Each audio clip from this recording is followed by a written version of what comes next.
이제 인간에 대해서 우리가 두 번째로 한번 생각을 해보겠습니다. 그게 바로 인간의 생각과 우리는 전혀 다른 방식으로 작동하고 생각을 돌린다는 거예요. 저한테 많이 당하셨죠? 몇 번 당하셔서 제 수업을 쭉 들으면 한 학기 동안 내내 학생들이 들으면 이제 마음의 문을 닫습니다. 그래서 제가 작년 11월 말에는 어떤 일도 있었냐면요. 한 100명 정도 학생들이 수업을 듣고 있었는데 제가 아무 생각 없이 밖에 첫눈이 오길래 와 얘들아 첫눈 와. 100명 중에 한 명도 밖에 안 봅니다. 왜 이거 보면 지는 거야 이러니까요. 네.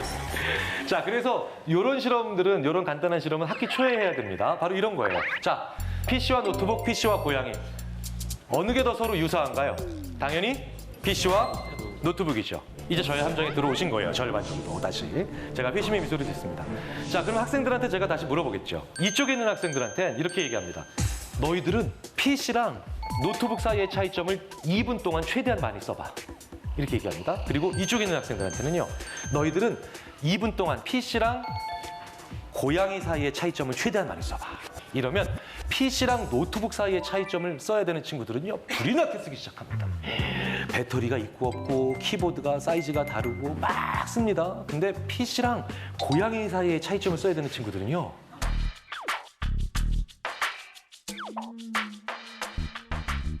일단 첫 반응이 이거예요. 허걱. 뭘 쓰지?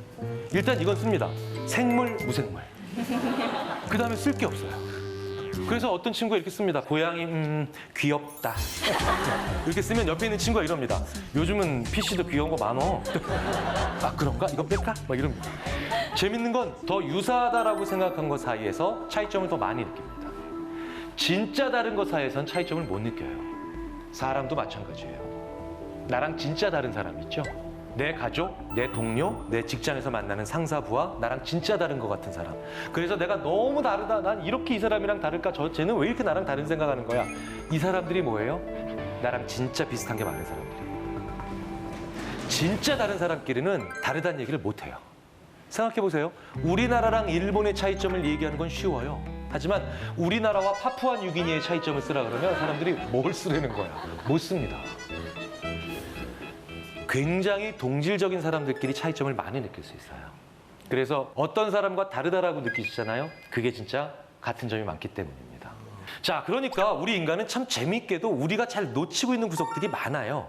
우리 인간은 어떤 사람, 어떤 존재일까요? 라고 할 때 대부분 이 질문의 이면에는 뭐가 숨어 있냐면 우리 인간이 뭘 제일 좋아하고 우리 인간이 어떻게 하면 행복하고 우리 인간이 어떻게 하면 좋을까? 좋을까와 행복한 거 위주로 살아갑니다. 근데 재밌는 건요.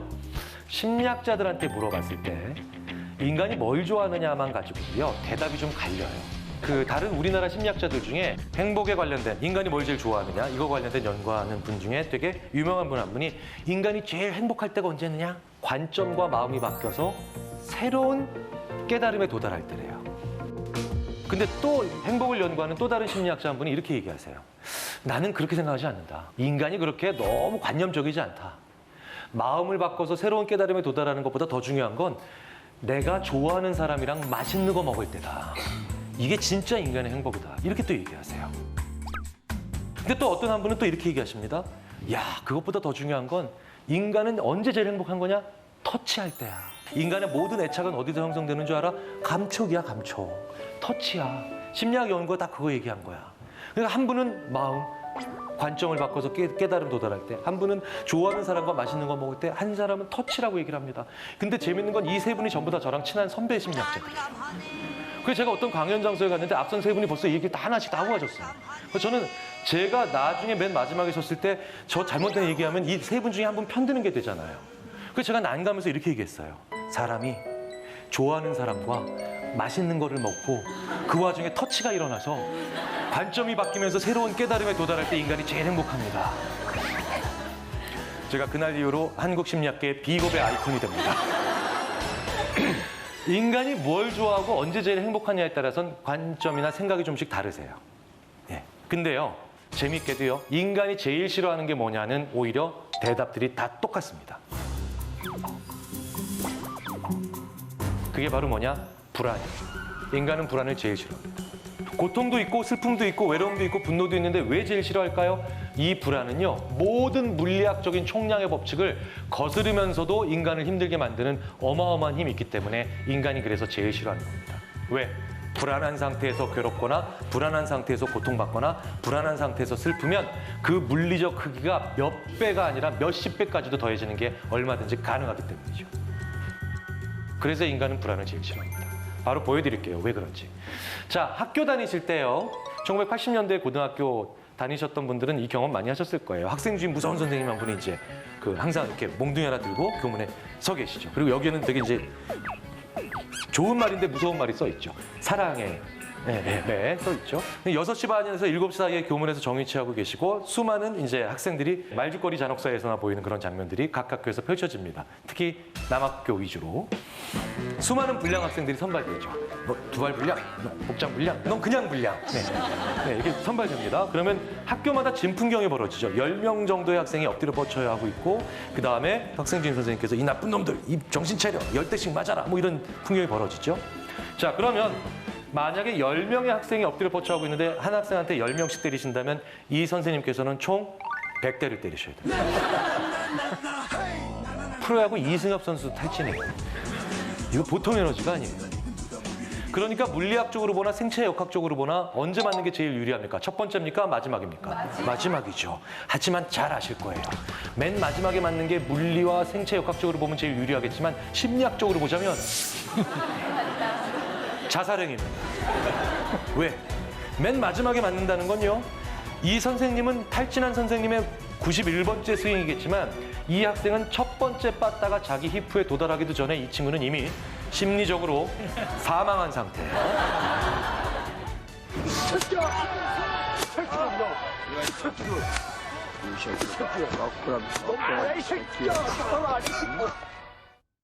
열 번째 맞는 아이는 이미 90회에 귀곡산장의 비명소리를 들은 거예요. 빡! 아! 이거를 90번 들었으니 얘는 얼마나 불안하겠습니까? 그래서 얘는 같은 게 아니라 심지어 더 약한 에너지에도 더 아픈 거예요. 여러분은 언제 가장 행복할까요? 가장 행복한 순간. 입금될 때. 입금될 때? 뭐 동의합니다. 실제로 돈이라는 자극도 우리의 뇌에게 큰 행복감을 줘요. 쾌락을. 네. 아이가 주는 또 기쁨도 있는 거죠. 그 아이를 키워보신 분들은 이 아이가 잠들었을 때 제일 이쁘고요. 저의 경우는 제 아들 3살 때 사진이에요. 사실 지금 막 부엌에서 카오스를 일으키면서 정말 혼나야 돼요. 근데 어떻게 혼내요? 저렇게 웃고 있는데. 그러니까 이 아들 태호 볼 때 정말 행복하고 그 다음에 제 사랑하는 아내와 아이가 어떻게 보면 저에게 가장 큰 행복감을 주는 와. 두 사람이라고 할 수 있어요. 아마 여러분에게도 여러분에게 행복을 줄 수 있는 사람이 있을 거라고 생각해요. 그리고 중요한 건 보통 우리는 누군가 때문에 내가 행복해지기를 원하고 나를 행복하게 해줬으면 좋겠어라고 해요. 근데 더 중요한 건 저는 이렇게 생각해요. 나에게 다른 사람의 뇌를 행복하게 해줄 수 있는 엄청난 슈퍼파워가 있다. 우리 모두는 미소 하나로, 말 한마디로, 허그 하나로 정말 다른 사람을 행복하게 해줄 수 있는 그리고 때로는 삶과 죽음의 경계선에 선 사람에게 살 수 있는 희망을 줄 수 있는 큰 힘이 우리에겐 있어요. 그렇기 때문에 다른 사람에게 좋은 말, 칭찬 많이 해주시고요. 사랑한다는 말 많이 해주시고 다른 사람을 행복하게 해주세요. 왜냐하면 우리의 뇌가 진화한 것이 혼자이기 위해 진화한 것이 아니라 다른 뇌와 함께 행복하기 위해서 우리는 진화했습니다. 과학으로 다시 돌아가서 우리가 행복하거나 기쁨을 느끼는 이 패턴도 사실은 도파민의 분비에 큰 영향을 받고 있는데 도파민이 분비되는 포인트는 3가지가 있습니다. 내가 전혀 예측하고 있지 않은데 길 가다가 1,000만 원을 주웠어. 그런데 거기에 심지어는 돌려주지 마시고 찾는 분이 가지세요라고 써 있었어요. 그 순간 뇌는 미치죠. 미치죠. 도파민이 마구마구 분비되면서 기쁜데 이거는 예측되지 않았는데 바로 그런 상황이 생긴 거잖아요. 기뻐요. 그리고 뭔가 내가 기쁠 수 있는 일이 예측될 때 나와요. 그러니까 예측될 때 도파민이 분비가 되고 그리고 실제로 즐거운 일이 일어났을 때도 분비가 돼요. 예측되는 순간 분비된다는 게 뭐냐면은 아내에게 말을 해요. 아, 내가 오늘 일 갔다가 돌아오면 설거지도 하고 집도 정리할게. 진짜 약속할게. 라고 말을 해요. 그럼 그 순간 제 아내는 기뻐요. 그리고 나서 제가 정말로 청소를 하고 설거지를 했어요. 그럼 제가 정말로 청소를 하고 설거지를 했을 때 기뻐야 되는데 그때는 도파민이 거의 분비되지 않아요. 네. 그러니까 뭐냐면은 예측이 되고 기쁜 일이 있을 때는 그렇게 거의 분비되지 않고 예측의 순간에 이제 될 거야. 약속했으니까 기쁘다. 이게 분비가 되고 그리고 제일 나쁜 상황이 있어요.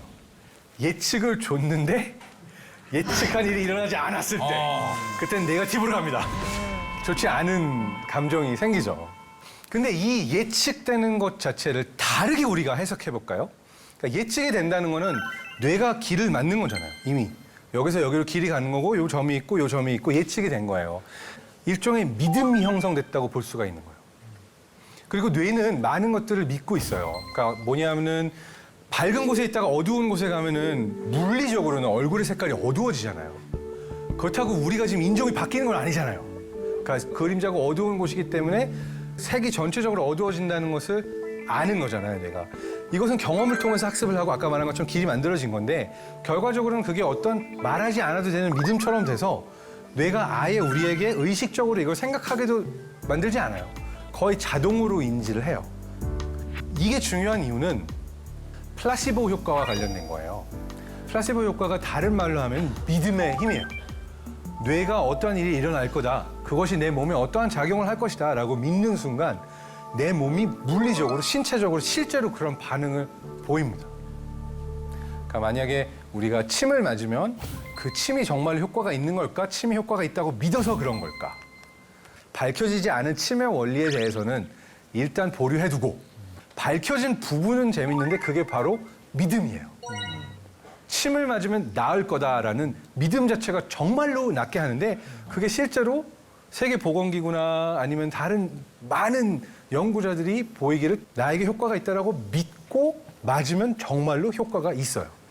비단 침만이 아니라 13일 금요일에 심장마비 환자가 많다는 뭐 그러한 예도 있어요. 근데 이게 재밌는 게 서양에서는 13일 금요일인데 중국어권에서는 4월 4일이래요. 그래요? 그러니까 뭔가 불행을 일으킬 수 있는 것에 대한 믿음 자체가 어떤 안 좋은 일이 일어날 수 있는 확률을 실제로 그게 일으킨 것이 아니라 그런 믿음이 그런 확률을 높였다고도 할 수가 있는 거예요. 인간이 어떻게 욕을 안 하고 삽니까? 다 욕들 하시잖아요. 갑자기 욕을 해야 되지 않을까 하는 생각이 막 드는데 그럼 욕을 하고 싶을 땐 참아야 되나요? 해야 되나요? 이 연구가 해답을 줄 수 있을 것 같습니다. Peace Prize this year is awarded to Richard Stevens, John Atkins, and Andrew Kingston. Thank you very much. 이제 참 재밌는 건 실제로 자기 부인이 아이 낳을 때 그렇게 욕을 하더라는 거예요. 그래서 나중에 의료진이나 산모 돌봐주신 분들한테 너무 죄송하다라고 했더니 그분들이 아무렇지도 않게 그거 얼마든지 있는 일이라고. 남들도 다 그렇게 한다 이렇게 얘기를 하죠. 이러면서 혹시 욕을 좀 함으로 인해서 고통을 좀 덜 느끼게 만들어주는 효과가 있지 않을까 이런 거에 관심을 실제로 가졌다는 거예요. 그래서 욕을 일종의 카타르시스를 느끼는 그런 방식으로 쓸 수 있다. 그런 메시지를 주고 있죠. 예, 이 연구에 대해서 조금 더 자세히 소개를 하면 swearing as a response to pain, 고통에 대한 반응으로서의 욕. 이라는 겁니다.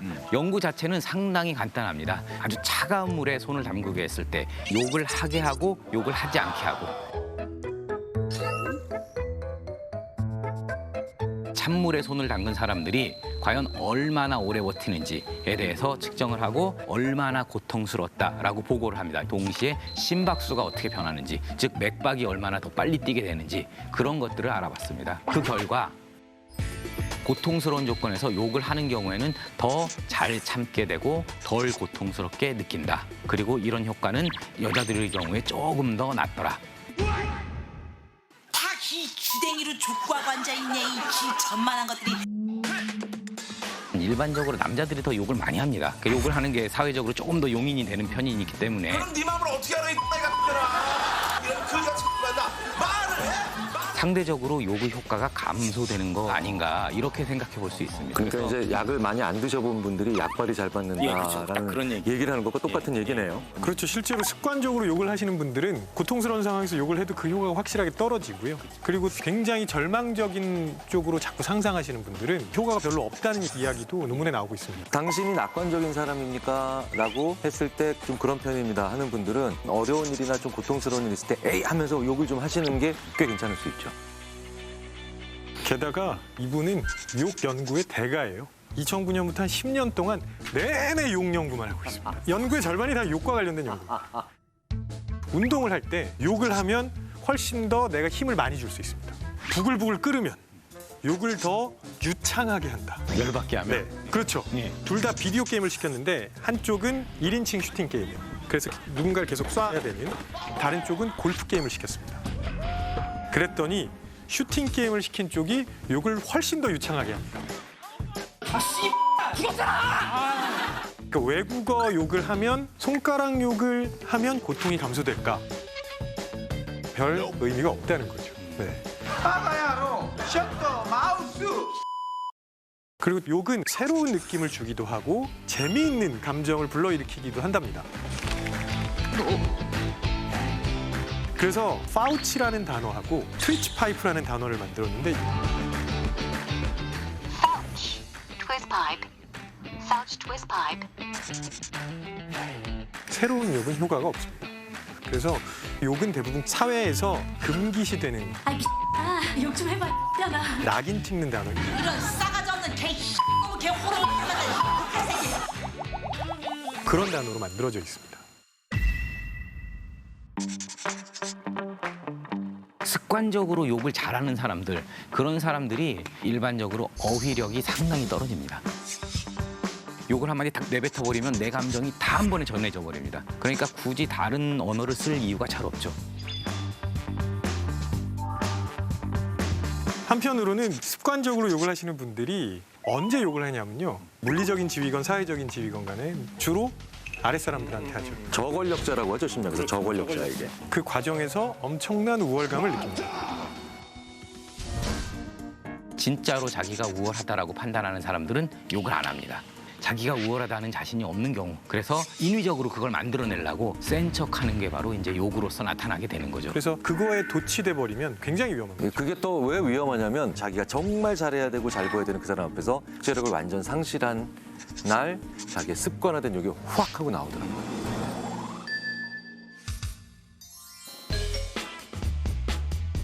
욕을 많이 쓰는 사람들은 충동성 조절을 잘 못합니다. 충동성 조절을 잘 못한다라는 의미는 인간의 뇌에서 제일 중요한 이 전두엽의 발달, 직접적인 관련이 있어서 안 좋은 영향을 받을 수 있습니다.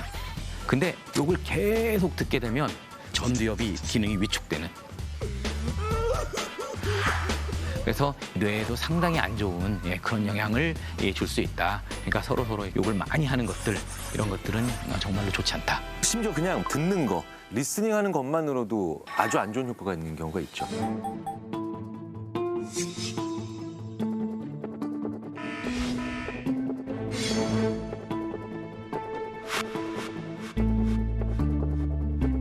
그러니까 언어 폭력을 많이 당한 사람들은 결국 창조적이거나 능동적으로 무슨 일을 하는데 굉장히 심각한 타격을 받을 수밖에 없어요.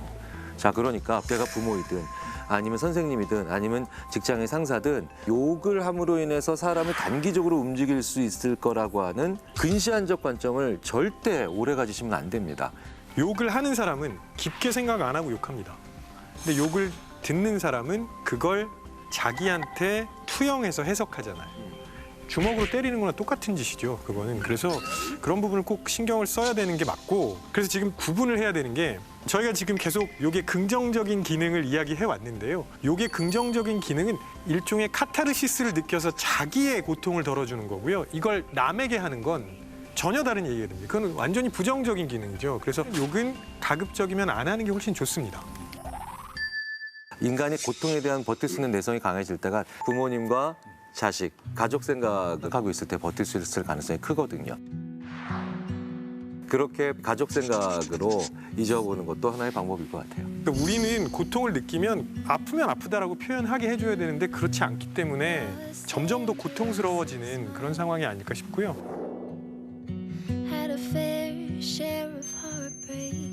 표현을 해야 그걸 극복하는 방법을 좀 스스로 배우지 않을까 싶습니다. 네. 내 감정을 적절히 표현하는 게 훨씬 더 고통도 참게 하고 스트레스도 줄여준다. 참는 것보다 적절하게, 적당하게, 정확하게 표현하는 게 그 무엇보다도 중요한 것으로 앞으로 좀 더 나가야 되지 않을까라고 하면서 그걸 느끼게 해주는 연구이기도 했습니다. 오늘 참.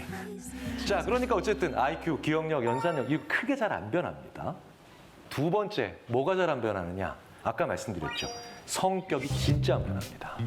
성격 잘 안 변해요. 초등학교 나오신 분들도 계시고 국민학교 나온 분들도 계실 겁니다. 그 시절로 한번 쑥 기억을 더듬으셔서 내 친구 중에 가장 융통성 없고 가장 꽉 막혔던 친구분들 한번 떠올려 보세요. 그리고 한번 오래 가기 전에 연락해서 만나보십시오.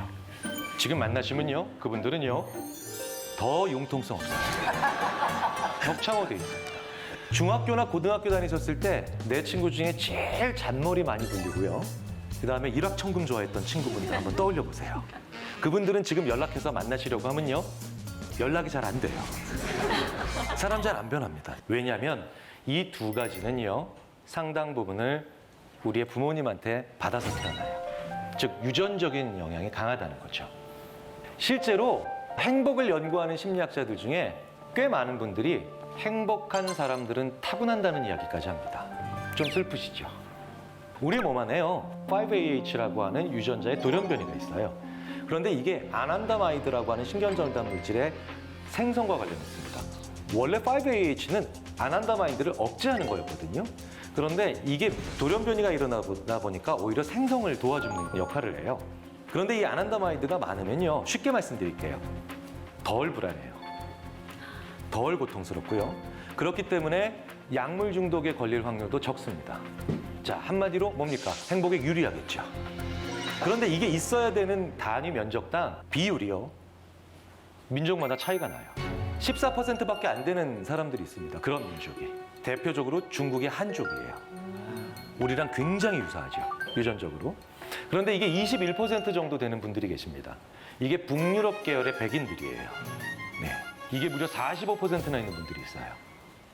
엄청나게 유리하겠죠, 행복에. 요분들이 나이지리아 분들이에요. 재산 상태도 좀 떨어져도 그분들 굉장히 낙천적이잖아요. 다 이유가 있는 거예요. 인지적 구두쇠이고 우리가 생각하는 것과는 전혀 다른 방식으로 작동하는 우리 인간은 그렇기 때문에 능력과 성격보다는 관점으로 달라지고요. 이 관점으로 엄청나게 많은 것들을 우리에게 설명해주고 있습니다. 관점이 얼마나 중요한지, 어떻게 보느냐가 얼마나 중요한지 한번 말씀드릴게요. 자, 이거 뭘까요? 헬로키티입니다. 이건 거꾸로 봐도 헬로키티고 옆으로 봐도 헬로키티입니다. 쉬우실 거예요. 자, 그런데 제가 지금부터 사람의 얼굴을 하나씩 보여드릴 겁니다. 이분들의 이름을 말씀해 주시면 돼요. 이분 누군가요? 원빈. 네. 현빈호? 현빈, 원빈 왔다 갔다 하고 계십니다. 자, 어쨌든 자, 두 번째.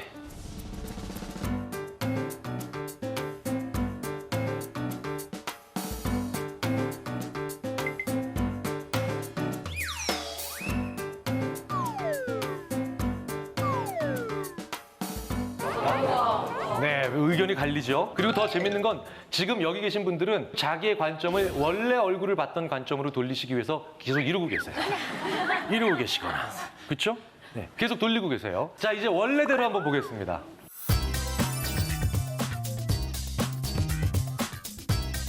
참 판단하기가 쉬워지죠.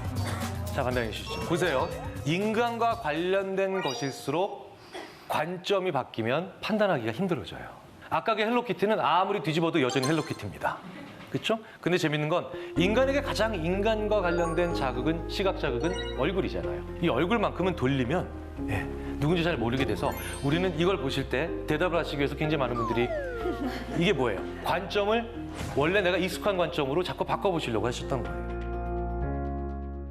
이천수 씨, 이 친구가 지금 웃는 표정에 더 가까울까요? 아니면 화난 표정에 더 가까울까요? 웃는 거에 더 가깝죠. 근데 이 사진을 제대로 보겠습니다. 이 사진을 거꾸로 한 거예요. 네. 그러니까 전혀 다른 느낌이 가능하죠. 그러니까 이 얘기는 뭐예요? 같은 대상이나 같은 거라도 관점이 바뀌면 얼마든지 우리가 전혀 다른 걸 느낄 수도 있다는 거예요. 그러니까 우리 인간이 더 인간다울수록, 더 인간의 문제에 가까울수록 뭡니까? 관점을 더 많이 사용한다는 겁니다. 자, 그러면 이렇게 관점이 중요하다는 건 심지어 같은 문제나 같은 상황이라도 얼마든지 다른 결론에 도달하는 게 가능하다라는 그런 이야기들을 우리한테 해줍니다. 자, 제가 동전 던지기 내기를 제안 드립니다. 동전 던져서 앞면 나오면요, 제가 여기 계신 분들한테 한 분마다 5,000원 드릴게요. 뒷면 나오면 저한테 3,000원 주세요. 이런 게임 하실 수 있죠? 그런데 제가 이런 게임 하려고 합니다. 같은 게임인데 판돈을 좀 올릴게요. 동전 던져서 앞면 나오면 제가 5억 원 드릴게요. 뒷면 나오면 저한테 3억 원 주세요. 이거 하실 수 있으세요? 못 하시죠? 왜? 5억 원을 내가 받으면 너무 좋으시겠죠? 하지만 내 지갑에서 3억 원이 나가는 상황이 벌어지면 어떤 일이 벌어집니까? 나의 주거 형태가 바뀌어요. 나의 자동차는 없어지는 거예요. 그렇죠? 같은 금액으로 나도 마찬가지예요. 제가 여기 계신 모든 분들께 한 분 한 분마다 제가 5만 원씩 나눠드려요. 5만 원 제가 지금 드리면 뭐 하실래요? 저요? 네. 맛있는 거 사 먹을게요. 맛있는 거죠? 네, 좋습니다. 김상훈 씨 5만 원 제가 드리면 뭐 하실래요? 쉽게 떠오르지가 않네요. 지금 떠오르지 않습니다. 그러니까 뭐 5만 원 가지고 뭐 할 게 뭐 있겠느냐 이 정도신 네. 거잖아요. 네. 근데 만약에요. 지금 이 공간 안에서 오늘 오시다가 혹은 가실 때 5만 원 잃어버리셨어요. 그러면 갑자기 이 5만 원을 가지고 할 수 있는 일들이 10배는 더 많이 생각나요. 그렇죠? 5만 원 가지고 야 이거 5만 원이면 설렁탕이 몇 그릇이야? 야 5만 원이면 뭐가 몇 개야? 심지어 5만 원은 A4지가 몇 천 장이야? 막 이러고 있어요. 자 보세요. 내 지갑으로 들어오는 5만 원은 효용이 요만큼이에요. 그렇죠? 근데 내 지갑에서 나가는 5만 원은 효용 그거 가지고 뭐 할 수 있느냐가 이따만큼이죠. 이만큼이에요. 이 얘기는 뭐예요? 획득과 손실이라고 하는 관점이 물리적인 돈의 크기보다도 더 중요하다는 겁니다. 그러니까 인간이 이렇게 관점이 재밌어요. 심지어는 같은 문제와 같은 상황임에도 불구하고요. 자, 그렇기 때문에요. 이 관점이라고 하는 건요. 상당히 재미있게도 우리의 생활의 곳곳에 숨어 있습니다. 이쪽이 뭡니까? 획득이에요. 그다음에 이쪽이 뭡니까? 손실입니다. 자, 그런데 획득 곡선이든 손실 곡선이든 직선이 아니죠. 그다음에 위로 갈수록 좀 더 앞으로 갈수록 뒤로 갈수록 곡선의 기울기가 둔화되고 있다는 건 뭡니까? 같은 돈이라도 더 쌓여지고 있으면 그 크기가 작게 느껴진다는 겁니다. 자, 0에서 출발을 해볼까요? 획득에서 0인 상태에서 만약에 100만 원으로 갑니다. 0인 상태에서 100만 원으로 가면 Y축을 보면 많이 상승했죠. 근데 100만 원에서 다시 200만 원으로 가면 그만큼 상승하지 않죠. 자, 이 얘기는 뭡니까? 아무것도 돈이 없는데 100만 원이 갑자기 생기면 굉장히 기분이 좋다는 거예요. 근데 100만 원이 원래 있는데 또 다른 100만 원이 들어와서 200만 원 되면 뭡니까? 무일푼에서 100만 원 생겼을 때보다는 좀 덜 좋다는 겁니다. 그게 좀 둔화된다는 거죠. 손실은 그런데 마찬가지의 곡선이지만 더 가파르죠. 그러니까 뭡니까? 획득이 손실보다 더 작은 거고, 말씀드려서 같은 100만 원이라도 나한테 들어올 때보다 나갈 때 더 세게 느껴진다는 거죠. 두 가지 사실이죠. 더 커질수록 둔감해지고 그다음에 손실일수록 더 민감하다. 자, 그런데 이걸 행복이라고 한번 대입시켜보면 어떻게 될까요? 큰 행복 한 번보다 그것의 절반의 크기인 행복이 2개 있을 때 인간은 더 행복할 수 있다는 겁니다. 그렇죠? 자, 그렇게 되면 또 이렇게 질문하시는 분들도 계실 겁니다. 그러면 200만 원을 두 번에 나눠주는 게 아니라 200만 원을 1원씩 200만 번 주면 그게 더 낫겠네? 그건 아니죠. 왜? 우리 마음속에 받았다고 치는 금액의 상한선이 따로 있어요. 자, 이걸 영어로 부킹 프라이스라고 합니다. 부킹이 뭡니까? 다른 생각하시면 안 됩니다. 부킹이라고. 부킹을 사전에서 찾으면 장부에 기입하다는 뜻이에요. 네. 그런 뜻으로 했기 때문에 우리가 이제 그런 무도유흥 접객업소에서 부킹한다라고 했을 때 기입하다. 마음속의 장부에 기입하다. 자, 부킹 프라이스, 부킹되는 가격이라는 게 있습니다. 그러니까 장부에 적어주는 가격이 따로 있다는 거죠. 예를 들어서요. 우리나라는요. 월급 몇 번에 한 번 받나요? 한 달에 한 번입니다. 월급이에요. 유럽 잘 아실 거예요. 유럽은 그 금액이 아무리 세도 연봉이 아무리 세도 얼마에 한 번씩 받나요? 주급으로 받아요. 이 얘기 뭐예요? 우리나라 사람들은 4주 받을 걸 합쳐서 한 번에 받아야 마음속에 집어넣습니다. 기입해줘요. 그런데 유럽 사람들은요. 자기가 총 받는 1년에 받는 돈이 얼마든 일주일에 한 번 그걸 받아도 받았다고 쳐주는 거예요. 생각해보세요. 지금 받으시는 월급 일주일에 한 번씩 4분의 1로 잘라받습니다. 감질만 나겠죠. 그렇죠? 왠지 받은 것 같지도 않아요. 한국 사람들이 이 부킹 프라이스가 큰 거예요. 그러니까 한국에서는 한 달 정도는 모아놓고 줘야 왠지 그게 더 받았다라고 쳐서 마음속의 장부에 기입하는 겁니다. 자, 이런 차이들이 다 숨어 있는 거죠. 우리가 가지고 있는 수많은 심리학적인 이런 이야기들이 우리가 살고 있는 곳곳에서 묻어 있는 겁니다. 200만 원을 한 번에 받는 것보다 100만 원을 2번 받는다라는 게 더 크고 더 많이 받았다라고 느낀 건 200만 원짜리 행복 한 번보다 100만 원짜리 행복 2번 얻는 게 더 중요한 거죠. 연세대학교 심리학과의 서은국 교수라고 계십니다. 행복의 기원이라고 하는 굉장히 유명한 책을 쓰셨어요. 이 행복의 기원을 보면 중요한 얘기 하나 나옵니다. 행복은 크기가 아니라 빈도예요. 큰 행복 한 번보다 더 중요한 게 바로 뭐냐면 작은 행복이 여러 번 있는 거죠. 왠지 아세요? 실제로 우리 인생이 쭉 지나가면서 이 행복의 양을 총합을 매기면요, 다 결국 0에 수렴합니다. 인생이 이런 거예요. 쭉 기분을 내가 느낍니다. 행복감을 느껴요. 뭡니까? 기분 좋았던 날 0 이상이겠죠? 기분 나빴던 날, 즉 불행하다고 느낀 날 마이너스로 가는 날일 겁니다. 즉 다 합하면 결국 0에 수렴합니다. 그렇죠? 우리 인생 세옹지마잖아요. 자, 그렇다면 이렇게 쭉 들어갔을 때 어쨌든 결국은 평균은 0이지만 빈도는 달라질 수 있죠. 약간씩 많이 올라가면 같은 평균 0이라도 빈도가 100일 수도 있고 큰 거 한 번으로 해서 1일 수도 있겠죠. 우리 인생에서요, 바로 이것 때문입니다. 행복의 빈도가 많아야 오래 살 수 있고요. 행복의 빈도가 많아야 우리는 건강하게 살 수가 있습니다. 큰 행복 하나만 누리고 산다는 건 오히려 굉장히 불리할 수도 있다는 거예요. 한 번에 느낀 행복의 양으로는 여기 계신 어떠한 분들도 저분들을 못 이기세요. 한 분 이기실 수 있는 분이 계실 수 있겠네요. 우리 이천수 씨께서는 워낙에 큰 행복을 몇 번 느끼셨으니까. 자, 하지만 우리가 감히 범접할 수도 없는 행복의 양을 느끼셨던 저분들이 사실은 공통점이 있죠. 너무 가슴 아프게도. 왜? 저분들은요, 행복의 빈도가 낮았던 겁니다. 그러니까 똑같은 크기의 인생을 살아가면서 결국 합하면 다 똑같은 크기의 행복의 양을 우리가 가지고 살아갔을 때 그걸 우리가 너무 크고 멀고 먼 미래에 있는 어마어마하고 위대한 걸로 보지 말자는 거예요. 작은 행복 여러 개를 느꼈을 때 그 빈도가 우리를 오래 살게 하고 건강하고 진짜 행복하게 만듭니다. To light the night, to help us grow, to help us grow. It is not said, I always know. 우리 인간은 참 관점에 따라서 돈을 달리 봐요. 이걸 리차드 탈러에게 영감을 준 연구자인 이 다니엘 카네만이 예전에 그래서 재밌는 곡선, 아주 유명한 곡선을 하나 보여주죠. 이 손실과 획득의 곡선입니다. 아무것도 없는 사람이 100만 원이 생겼어요. 그럼 굉장히 좋겠죠. 그런데 그 다음에 또 다른 100만 원이 생겨서 200만 원에 가면 좋기는 한데 뭔가 좀 지난번보단 세요. 무슨 얘기입니까? 곡선이 점점 완화가 되죠. 제가 만약에 대기업의 명예회장님께 돈이 몇 조씩 되시는 분한테 제가 옆으로 쓱 가서 5만 원짜리도 아니고 만 원짜리를 100장을 꼽아서 두툼한 편지 봉투에 넣어가지고 이렇게 싹 안주머니에 넣어주시면 이 명예회장님은 무겁네. 좀 치우시게나. 이렇게 할 수도 있잖아요.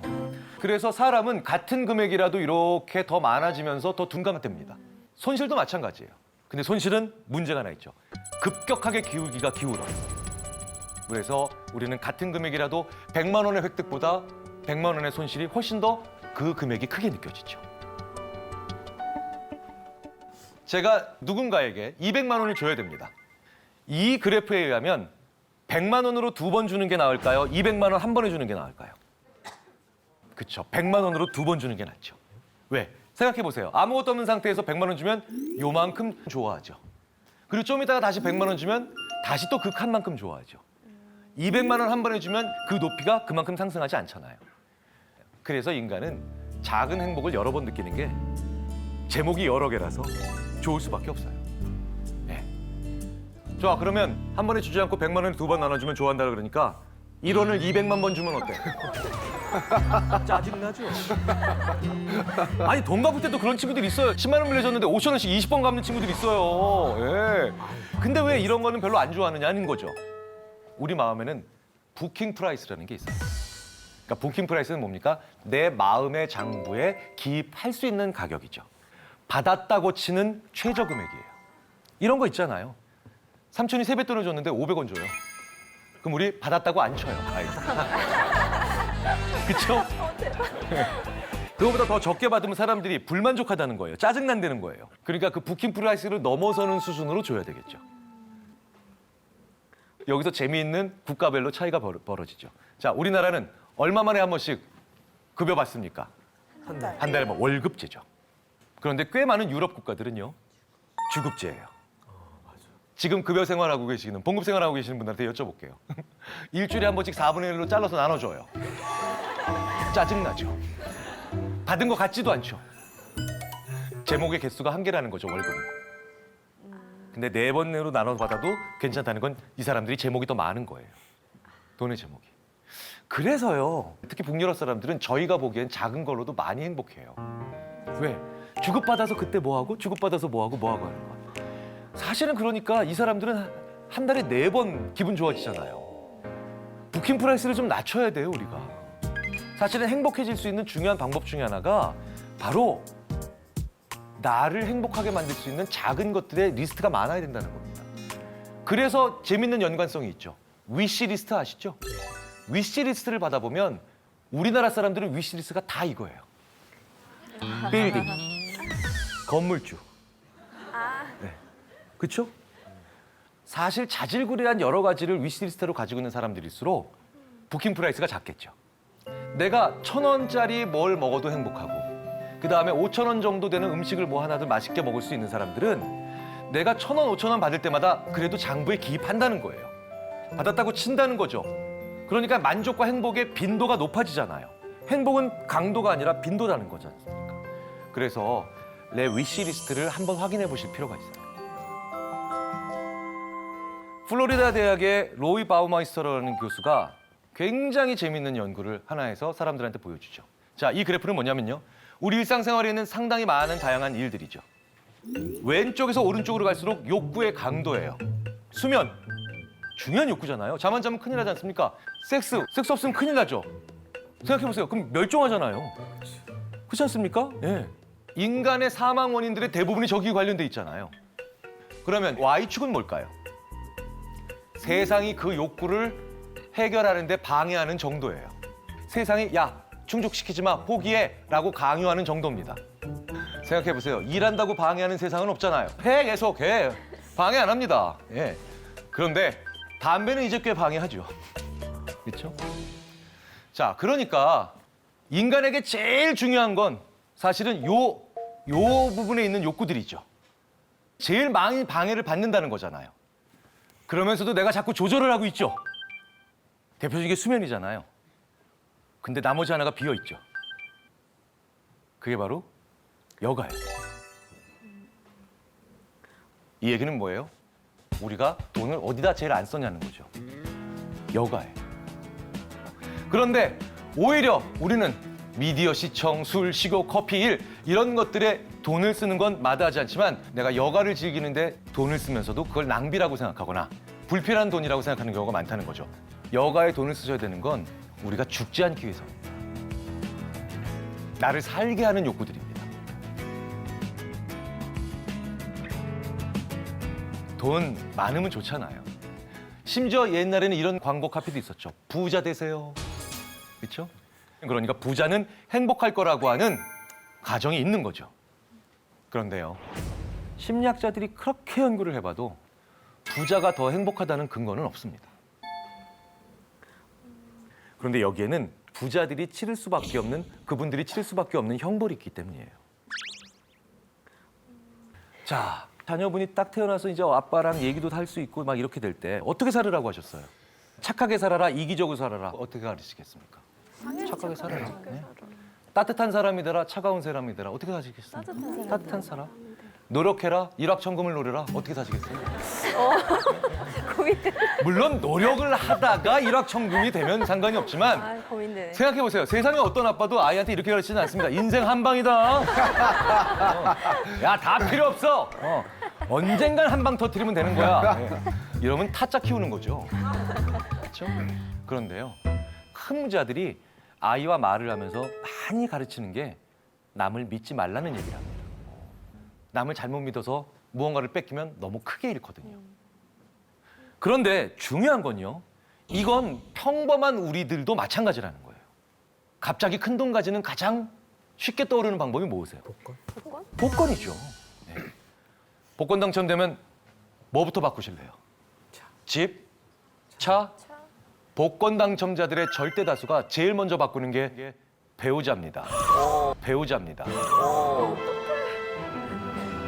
이 사람이 제일 의심스러운 사람이거든요. 그 다음에 버리는 사람이 누구겠습니까? 나의 다른 가족들이죠. 형제, 자매, 부모들과 결별합니다. 그리고 세 번째로 버리는 사람들이 바로 친구들이죠. 그러니까 나한테 가까워서 중요한 사람들 순으로 먼저 의심하고 버리기 시작하고 이별하는 거예요. 대표적인 예가 이 마이클 캐롤이라는 사람이에요. 이 마이클 캐롤은요, 영국에서 우리나라 돈으로 145억 당첨된 사람입니다. 6개월 만에 지인들을 다 떠내보내고요. 그 자리에 누구랑 친구들이 되냐? 사기꾼들이랑 친구가 돼요. 그래서 갖가지 기행을 저지릅니다. 새로 산 집에 심지어 카레이싱 트랙을 만들어서 거기서 전 세계 모든 비싼 차를 거기서 부딪히면서 깨부시면서 논 사람이에요. 직업에는 귀천이 없습니다만 저 145억 당첨자가 지금 월급 우리나라 돈으로 70만 원 받는 청소하시는 분이 됩니다. 저 마이클 캐롤은 조금도 행복한 사람이 아니죠. 왜? 의심하는 형벌을 치렀기 때문입니다. 돈은 아무것도 없을 때보다는 좀 있는 게 낫겠죠. 그런데 그 돈이 결국은 행복을 증가시키는 기울기는 줄어들어요. 완만해지죠. 그래서 미국 달러로 거의 7만 불 정도가 되면 스톱됩니다. 그러니까 그 이후로는 돈이 많아져도 행복의 증가는 이루어지지 않는다는 거예요. 그래서 심리학자들은 돈으로 살 수 있는 행복의 양은 7천만 원이 상한선이다라고 얘기를 하죠. 하지만 이 이야기는 8만 불짜리 9만 불 혹은 10만 불 버는 사람들이 더 이상 조금도 행복해질 수 없다라는 얘기를 드리는 게 아닙니다. 다른 요인이 행복을 결정하고 있다는 거죠. 그러니까 이 이후에 8만 불에는 더 불행한 사람, 더 행복한 사람 존재하는데 그게 이제 더 이상 돈이 아니라는 거잖아요. 재밌는 건요. 우리나라는 그래프가 이렇게 나오는 나라예요. 심지어는 그래서 돈 없는 사람이나 돈 많은 사람이나 그게 그거예요, 행복이. 실제로 그래서 우리나라는 이런 곡선 때문에 일어나는 현상이 바로 뭔지 압니까? 아무리 가난해도 부자들을 존경 안 해요. 다른 나라에서는요, 부자들에게 존경까지는 아니더라도 아, 강자다. 나 그러니까 고개 숙여야 된다. 아, 우리나라는요. 네. 돈 별로 없어도 명예회장, 아, 저 별거 아니야. 다 쟤예요. 다 쟤. 네. 그러니까 우리나라 사람들은 의외로 그러니까 더더욱 돈보다 다른 요인이 결정한다는 거죠. 제 지도 교수인 유태인 아트마크명 교수가 자녀들한테 이 위시리스트 교육을 어떻게 시키는지를 보고 아, 참 중요한 행동이다라고 봤습니다. 아이가 5살일 때 제 지도 교수가 이 루카스한테 이렇게 얘기해 주더라고요. 루카스야, 너 지금 오늘 1,000불이 생기면 너 그걸로 뭐 할 거야? 그러니까 루카스가 물어봅니다. 1,000불이 뭐예요? 1불이 1,000개가 있는 거야. 1,000개가 뭐예요? 1불이 100개 있는 건 알지. 그게 10개가 더 있는 거야. 자기 생애 최대 금액을 만난 겁니다.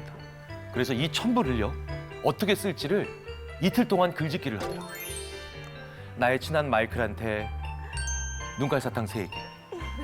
그렇죠? 우리 엄마 좋아하는 쿠키 6개. 계속 해요. 루카스가 5살 때 좋아하는 거였어요. 다음 해가 되니까 6살이 된 루카스한테 이제 루카스야, 너 5,000불이 생기면 뭐 할래? 라고 1년 후에 다시 물어보더라고요. 100불이 50개예요? 또 이러면서 적기 시작하죠. 그래서 이 아이들은 20살이 훨씬 넘은 아이들이 됐지만 이걸 지금도 자기 아들 루카스에게 시키고 있습니다. 자, 이 아이들은 수십 페이지에 자기가 좋아했던 것들에 대한 기록이 있어요. 제가 단언컨대 내일 당장 복권에 당첨돼도 파산하지 않을 겁니다. 이 아이들은 자기들이 어떻게 돈을 써야 되는지 이미 계획이 잡혀 있는 친구들이에요. 위시리스트가 뭐겠습니까? 돈에 제목을 붙이는 거예요.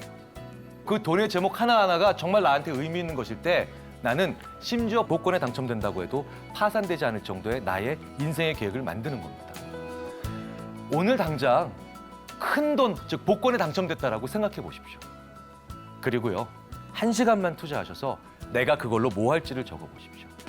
그리고 1년에 한 번 혹은 6개월에 한 번씩 이 작업을 꼭 한번 해보시기 바랍니다. 나에게 내 인생에서 가장 중요한 방향제가 될 수가 있을 겁니다.